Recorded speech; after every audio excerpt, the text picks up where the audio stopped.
So the attacks discussed in the verdict happened in France. What does Germany have to do with all this story, right? According to Forum 18, the court documents state that the goal was to destabilize the situation in both France and Germany. And as I continued reading the article exposing Russia's network of influence, I found something that may actually help understand and explain why Germany appears in this story.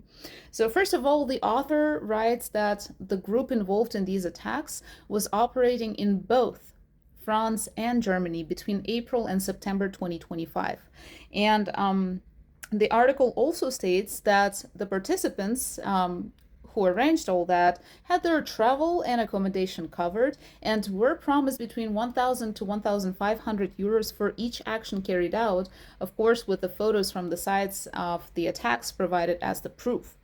And there was one name that appeared in the article. I'm not sure if I'm pronouncing it correctly, but I think it's Momcilo Gajic, aka MG or Hunter MG. And the author describes him as the leader of the Serbian group that organized riots in France and Germany on the orders of Russian intelligence. And he also writes that, according to public reporting, this leader was later found, try to guess where? In Moscow. And the Balkan publications also reported that Moscow has granted him asylum. How interesting is that, right?